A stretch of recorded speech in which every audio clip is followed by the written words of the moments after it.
We are not native speakers of the language, so I am sorry that I cannot speak in your language.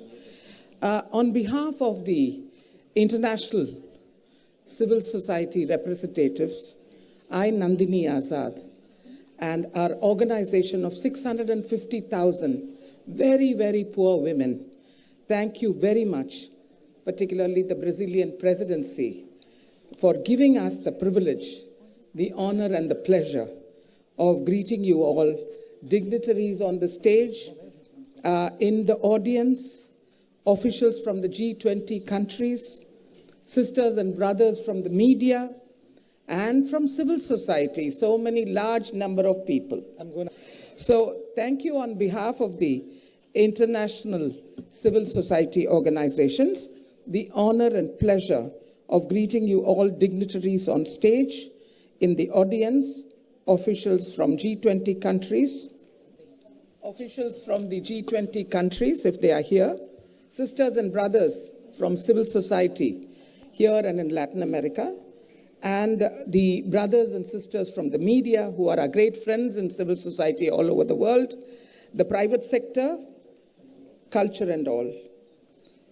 His Excellency the Mayor of Rio, Excellency the Minister for Women, the local civil society representative who spoke so beautifully before me, and also Her Excellency, Madam, the First Lady, Jaja Lulu da Silva.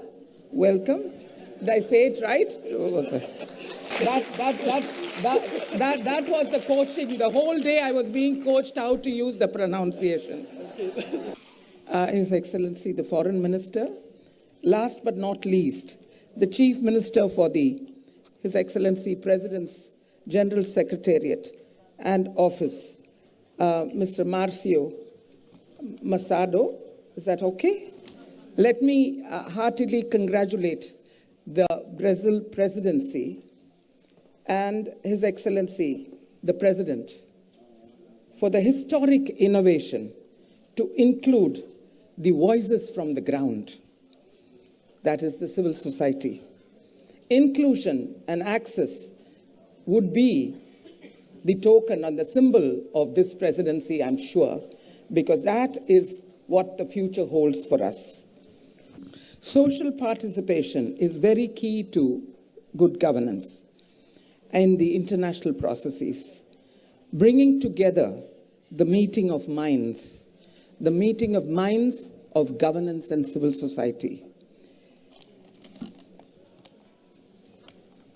I would particularly say that we need to include women better, because I head a very large organization of 650,000 poor women who have transformed their lives and are leaders in their community. So the time has come that this presidency could kindly see that women become the decision makers, key decision makers in public policies. And this is something that I request that we keep in mind, because it's far too long and they have to be in the forefront.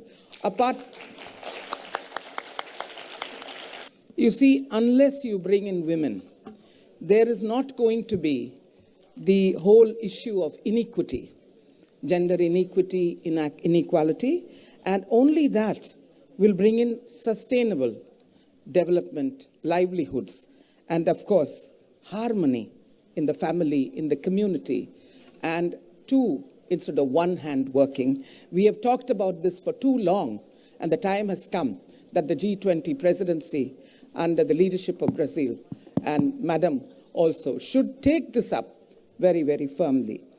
And I note that my country now has handed over the leadership, India, to the Brazilian leadership, and later on it will move to South Africa. So therefore, the powerful voices that this presidency has brought in will continue the innovation to become a regular practice in the G20, where civil society become hand in hand with the governance system for better sustainability.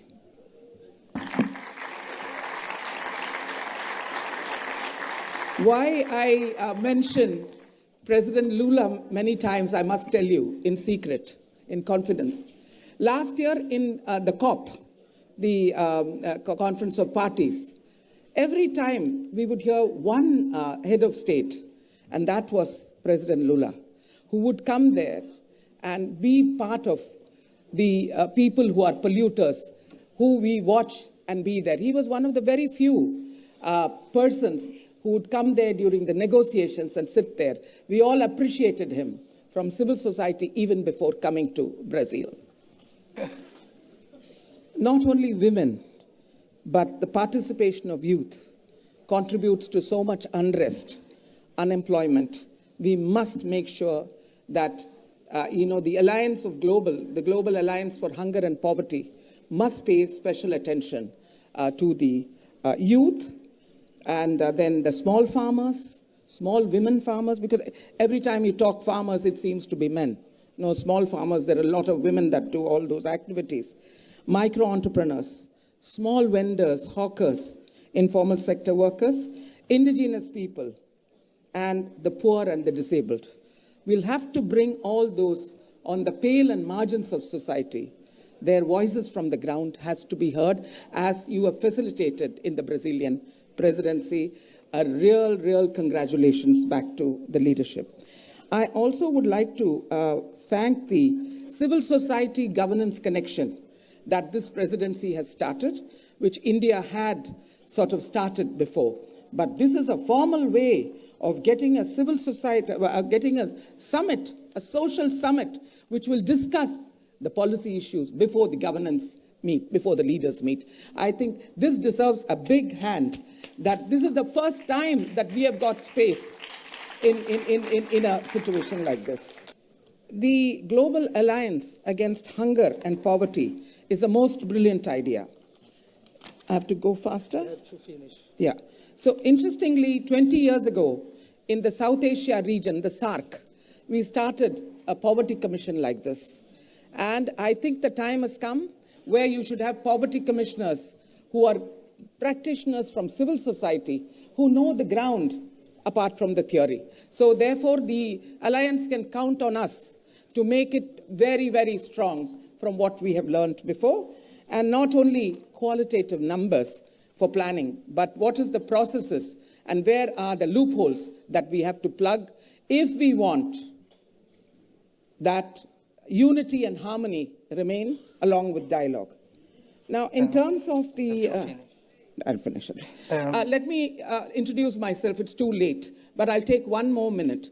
I head an organization of 650,000 poor women who from $20 taking loans now have multi-storied houses. Their children are engineers, doctors into the formal sector, fight in their community, in their local government. So it's possible to transform even the most illiterate and poor, and that is what the practices that the presidency should pick up as case studies. And thank you for inviting people like us who work on the ground. Finally, just one more minute. I've come 20 hours to be with you. I've come 20 hours by plane.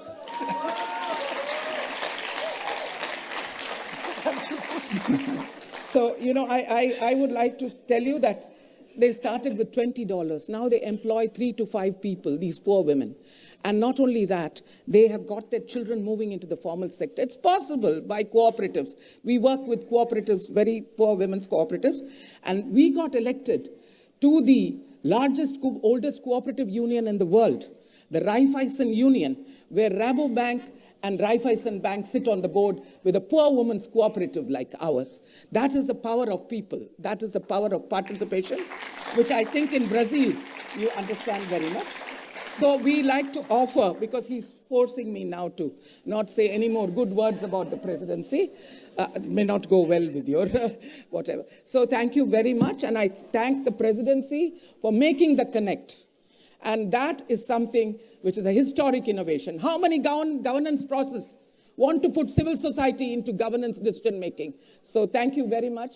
Madam, please convey this to your husband, that it's a very historic thing that somebody traveling 20 hours from Asia to tell you this. Thank you very much. Namaste. What a pleasure.